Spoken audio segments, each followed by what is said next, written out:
오늘 함께 읽은 말씀을 통해서 제사장의 방과 성전의 담이라는 제목으로 함께 말씀을 생각해 보겠습니다. 에스겔 40장을 넘어가면서 이제 회복과 언약에 대한 말씀 가운데서 하나님이 에스겔에게 이스라엘 백성들을 향하여서 새 성전에 대한 환상을 주십니다. 하나님께서 새 성전을 이렇게 만들 것이다 라는 그러한 말씀을 해주시는 거죠. 아주 중요한 의미가 있는데 왜 중요한가?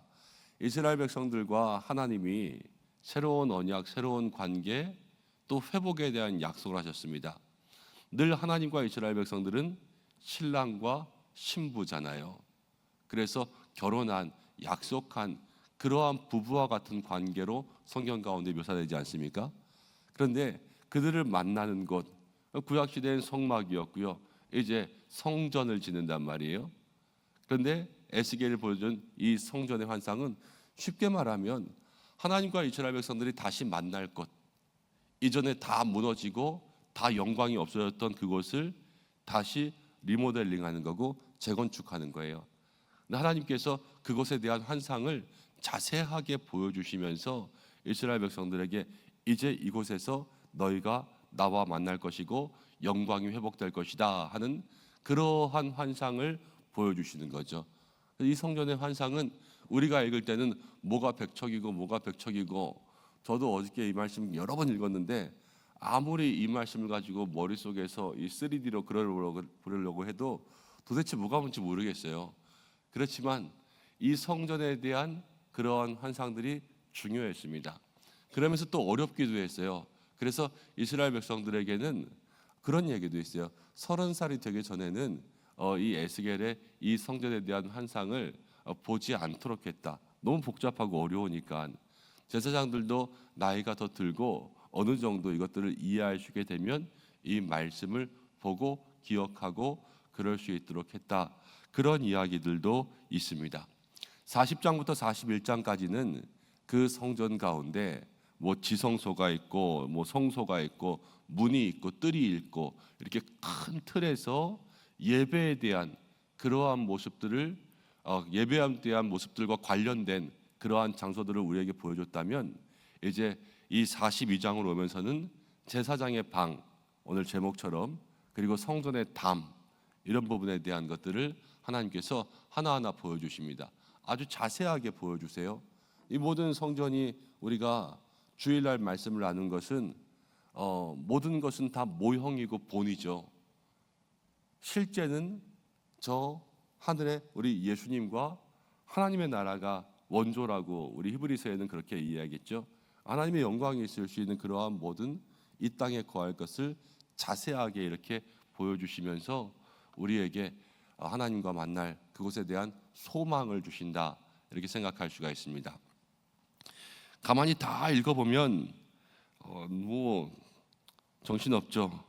백척, 쉰척 무슨 말인지도 모르겠고, 방이 여기 있고 저기 있는데 그 방이 어디 있는 건지도 잘 모르겠고, 일단 한 척 그러면요, 한 규빗인데 한 규빗은 팔부터 손끝까지 45cm인데, 이 에스겔을 읽다 보면 에스겔은 40장에 그런 말씀이 있어요. 우리가 지나쳐 왔지만 팔꿈치부터 손끝까지에다가 이 손바닥 한 뼘 정도를 더 더한 그러한 길이로 에스겔에서는 측량합니다. 40장에 그렇게 나와요. 그러면 한 50cm 정도 된대요. 이 한 척이 50cm, 이렇게 돼서 나머지 척을 계산하면 되고요. 이러한 모든 것들을 이제 학자들이 그림으로 잘 이미지로 만들었어요. 저도 어제 그림들을 많이 찾아봤는데 대개 이런 환상, 묵시에 대한 것들을 많이 활용해서 자기들이 하고 싶은 말들을 많이 하는 사람들이 이단들이잖아요. 특별히 환상들을 풀어서 또 풀기도 잘 풀어요. 자기들의 그러한 관점에 따라서 앞뒤를 필요한 것들만 쏙 빼가지고 맞추는데, 인터넷을 쭉 뒤져보다 보니까 이런 그림들을 많이 활용한 데가 이단 사이트들이 많이 있더라고요. 그래서 그런 사이트들 말고 요즘에는 AI 같은 것들도 많이 활용하니까 40장부터 그 이후의 내용들을 다 이제 AI와 같이 얘기해서 한번 그림으로 그려봤어요. 그래서 그 그림 한 장과 또 그래도 우리가 성경을 연구하는 그런 사이트에서 이제 이 성전에 대한 환상을 평면도라 그러죠. 위에서 본 그러한 그림으로 그려놓은 그러한 그림이 있더라고요. 그래서 그 그림 두 개만 보고 제가 뒤에 있는 이야기 하겠습니다. 그림 하나만 보여주세요. 뭐 높이와 이런 크기들은 아마 그러한 사이즈대로 다 제대로 했을 거예요. 근데 뭐 색깔이나 아니면 이런 것들은 이제 상상한 그런 거겠죠. 근데 하나님께서 보여주신 그러한 성전에 있는 모습은 정사각형. 근데 뒤에 보면은 이제 그 길이가 500척, 너비가 500척 그랬으니까요. 엄청 커요, 이게. 한쪽 길이가 축구장 하나 반 정도, 두 개 반 정도? 축구장이 100m 정도 됩니까? 그러면 한 250m 되니까 두 개 반 정도 됩니다. 축구장 두 개 반, 축구장 두 개 반. 이렇게 엄청나게 크고요. 오늘 제사장의 방 나오는데 제사장의 방만 해도 400평이에요. 400평 3층. 그래서 지금 정사각형에 이렇게 쭉 들어가면 거기에 동쪽 문이 있고요. 안뜰이 있고 또 담이 있고 또 안쪽들이 있고 그 안에 이제 성소 지성소가 있고 언약궤를 놓는 그러한 곳이 있고 이제 좌우에 제가 빨간색으로 동그라미 쳐놨는데 그 동그라미 쳐놓은 데가 오늘 이야기하는 제사장의 방이 있는 곳이고 이제 빨간색으로 이렇게 테두리를 쭉 둘러놓은 것이 오늘 말씀 가운데 나온 성전의 담이 있는 곳입니다. 한번 다음 사진을 보면 저렇게 생겼대요. 이제 학자들이 이 말씀을 가지고 그림을 그려서 위에서 보면 정사각형이 있죠. 그리고 들어가는 입구들이 있고 그리고 계속해서 바깥들, 안뜰, 그다음 성소가 있고 그 위아래가 이제 북쪽 남쪽인데 거기에 제사장의 방들이 있고 그것을 약간 비스듬하게 측면도라 그러나요? 그렇게 보면 저런 그림들이 된다고 합니다. 엄청나게 웅장한 그러한 성전의 환상을 보여주셨어요. 이스라엘 백성들에게는 이것을 마음 가운데 기억할 때 그들의 삶에 다 무너진 그러한 성전들을 생각하면 너무나 감사한 회복의 말씀이겠죠. 우리도 만약에 교회를 재건축한다고 해보세요. 그럴 계획이 있는 것은 아니지만 만약에 재건축한다고 했는데 교회 조감도만 봤는데 조감도가 어마어마하게 멋있어요. 막 가슴이 뛸 거예요. 우리가 저렇게 아름다운 성전을 지을 수 있는구나. 하나님 기뻐하시겠다. 이것만 봐도 가슴이 막 뛸 거 아닙니까? 기도가 절로 나오고 믿음에 열심히 있고 그래 우리도 저렇게 했으면 좋겠다. 이런 생각이 드는 것처럼 이스라엘 백성들에게는 그런 소망의 말씀인 거죠. 근데 거기에 제사장의 방들이 있었습니다. 오늘 말씀 가운데는. 근데 그 방의 역할이 뭐냐? 성전을 섬기는 제사장들에게 하나님 따로 방을 주셨어요. 400평 3층을 주셨거든요. 엄청나게 어마어마한 크고 넓고 높은 그러한 방들을 주셨는데 그 방엔 용도가 있어요. 오늘 말씀 가운데 13절로 가겠습니다. 이제 13절 제가 읽습니다. 그가 내게 이르되 좌우 골방뜰 앞 곧 북쪽과 남쪽에 있는 방들은 거룩한 방이라. 제사장들의 방이 거룩한 방이라 그랬습니다. 근데 여호와를 가까이 하는 제사장들은 지성물을 거기서 먹을 것이며 지성물 곧 소제와 속죄제와 속건제와 제물을 거기 둘 것이니 이는 거룩한 곳이라. 이 방은요 용도가 있어요. 그냥 제사장 쉬라고 그렇게 하는 것이 아니에요. 하나님께서 저에게 주신 그러한 용도가 있는데 첫 번째 용도는 거기서 거룩한 것을 먹는 거예요. 거룩한 것을 먹는다. 하나님 앞에 드리는 모든 예물의 거룩한 것들을 제사장이 자기가 받는 것 그것을 거기서 먹고 거기서 하늘 양식으로 배를 불리는 거예요. 하나님께서는 제사장들에게 모든 먹을 것을 주셨습니다. 그리고 그 먹을 것을 따로 먹을 수 있는 그러한 거룩한 곳을 예비하셨습니다. 제사장들에게 그러한 것을 주신 것이 지금 이 시대에 우리들에게는 어떻게 그것을 받을 수 있을까? 여러분 신약 시대로 오면서 우리가 예수님의 피를 힘입어서 모두가 하나님 앞에 나아가는 여러분들 모두가 다 만인 제사장입니다. 우리는 이 시대에 우리가 다 그렇게 믿고 살아가요.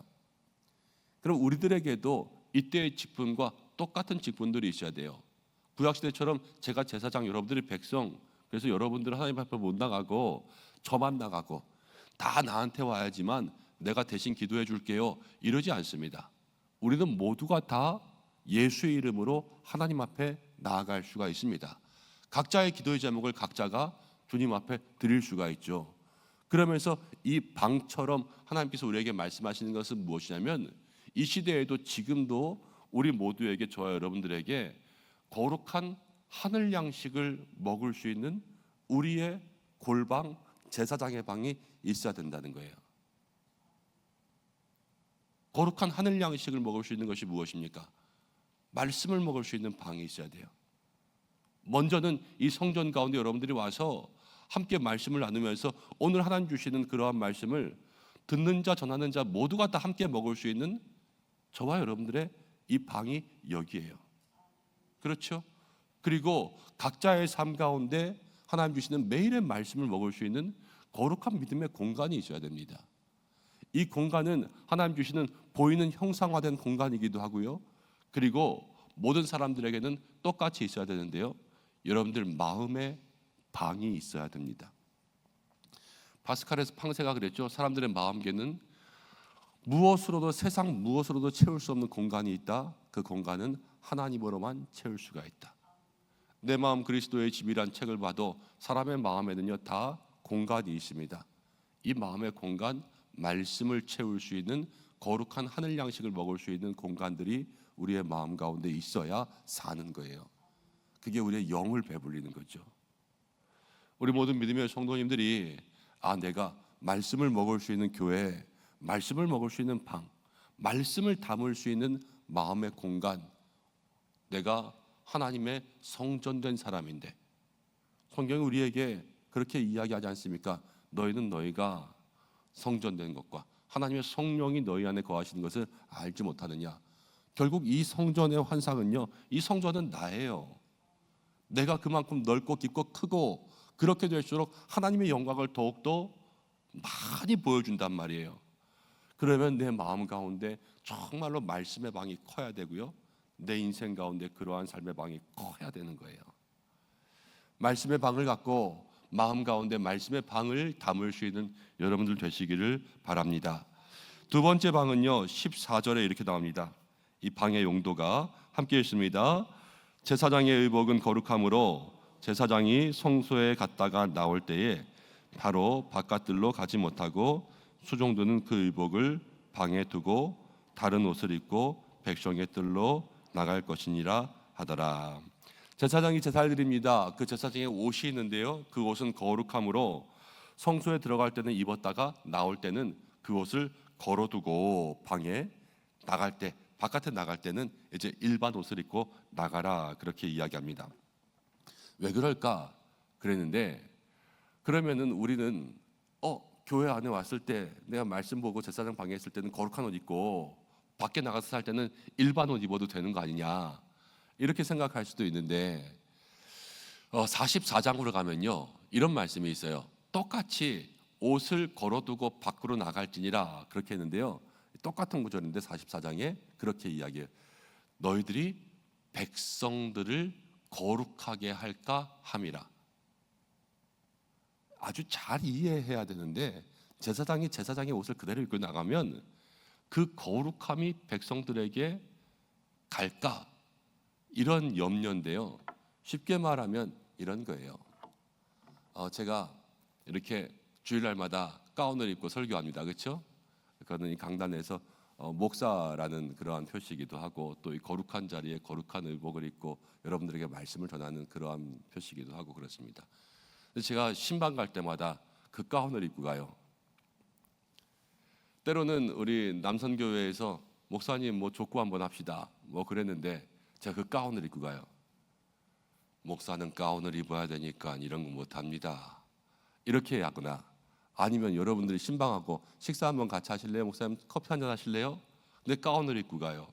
그럼 거룩함을 나타내겠죠. 그렇지만 그 속에서 어떠한 불편함들, 일상생활 가운데 불편함들이 있어요. 옷을 바꿔 입고 나갑니다. 제가 운동할 때는 운동복 입고 나가고, 그냥 신방할 때는 일상복 입고 나가고, 밥 먹을 때는 그냥 편하게 입고 갑니다. 어저께도 우리 전교연 수련회 가려고 답사 다녀왔는데 저 반바지에 반팔티 입고 갔어요. 그렇지만 저는 교회 안에서 목사라는 직책은 그대로 가지고 있습니다. 그리고 옷이 바뀌어도 그에 맞게 행동해야 되겠죠. 그렇지 않고 마음대로 살 수는 없는 거 아니겠습니까? 우리의 거룩한 모든 것들은요, 먼저는 옷에 있지 않고 사람에게 있어요. 어디를 가든지 그에 합당한 삶을 살아가야 됩니다.